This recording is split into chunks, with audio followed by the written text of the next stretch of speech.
is now in his mid-30s. He deals every day with things that you and I don't have to deal with. Being autistic, he is nonverbal. Having spinal bifida, his physical functions are highly compromised.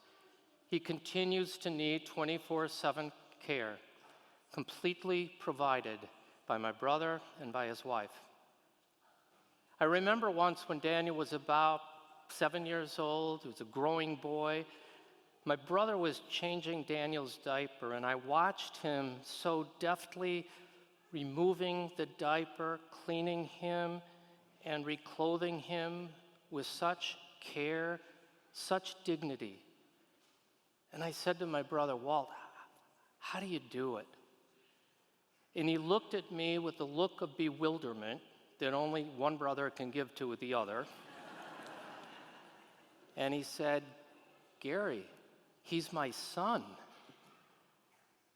3 decades later, he and Maureen continue that daily and necessary care to provide for Daniel's dignity and to surround him with love. To do what we already know what we ought to do, whether it is providing care for our children and whatever needs they have, watching out for the good of our neighbor, doing good for those who wrong us, giving abundantly of our resources, praying without ceasing, welcoming the stranger, loving our enemies. These are not extraordinary efforts.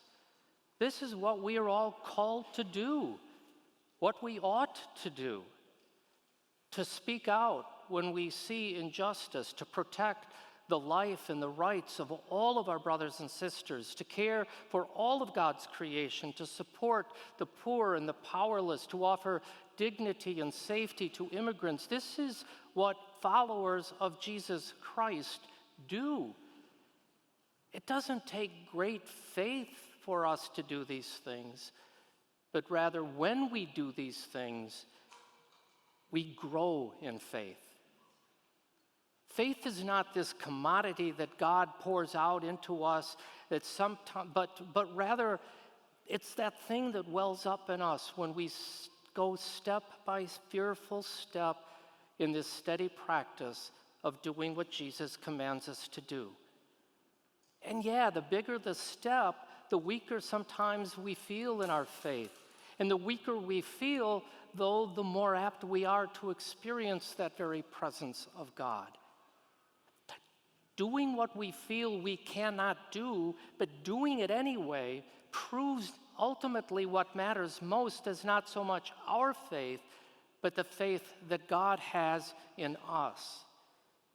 God can see through our weaknesses, our fears, our vulnerabilities, so that when we feel most inadequate, most ill-equipped, God is there to give us whatever we need to do what is ours to do. What we need to do most is simply this: get busy doing what we ought to do. Asking for more faith is a great delay tactic. To say, God, what amazing things I could do if only you would give me more faith.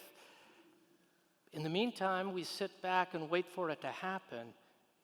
But each time we walk past the needs of our neighbor, every time we ignore the cries of our own diminished humanity, or assume that this is someone else's responsibility, we move away from that communion of one another and with Christ. Jesus wasn't reprimanding his disciples for having little faith. He was reminding them with what little faith they had, they could do amazing things. A bigger bucket of faith is not the answer, because even the faith the size of a mustard seed has more power than we can imagine. We already know what it is that we ought to be doing. Do it, and faith will follow.